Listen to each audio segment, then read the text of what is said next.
Welcome to Navigating the Vortex, a deep dive, big picture analysis of contemporary geopolitics and geoeconomics. Today, Russia now bets on permanent hybrid warfare. Despite their limitations, the Kremlin's aspirations spell danger.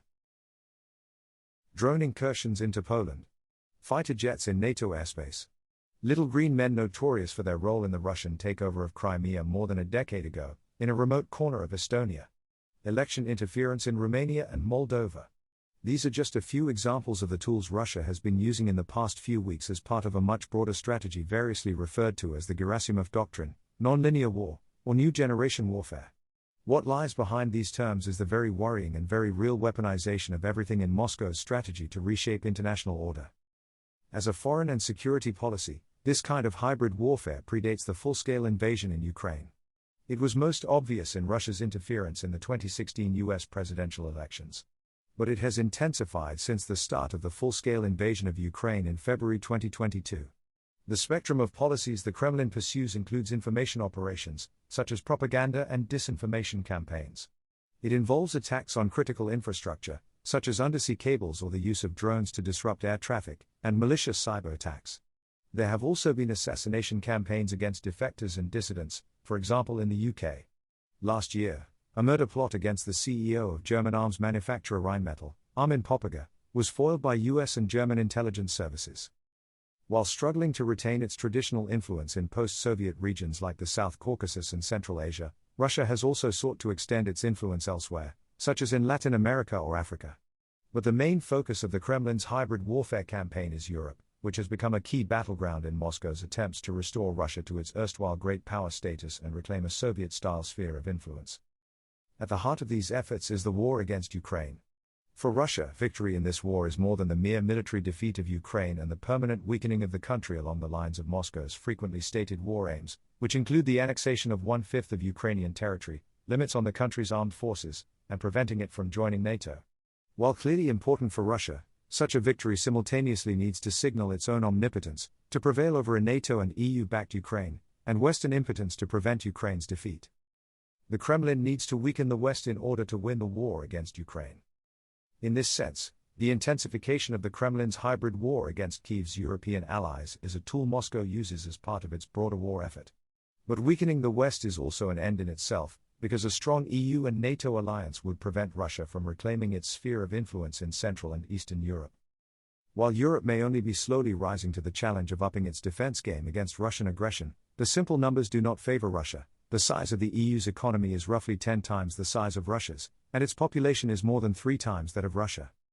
The EU's defense expenditure in 2024 stood at just under $400 billion, up 19% from 2023, and equal to 1.9% of member states' GDP. According to the International Institute for Strategic Studies, Russia, by comparison, spent $145 billion, or an ultimately likely unsustainable 6.8% of its total GDP. In terms of purchasing power parity, Russia still marginally outspends the EU, but not if non-EU NATO members like the UK and Norway are factored into the equation. So far, Russia has not been able to decisively outperform Ukraine's military on the battlefield. With the transatlantic alliance, and hence US support, still by and large intact and a more assertive coalition of European allies backing Kyiv emerging, this is unlikely to change soon. That is why Russia employs its wide range of hybrid warfare tools against European societies, to sow doubt over their ability to prevail, to cause perceived hardship that makes supporting Ukraine unattractive, and to support populist allies who promote pro-Russian narratives, be they government parties in Hungary or Slovakia or opposition parties in Germany and elsewhere.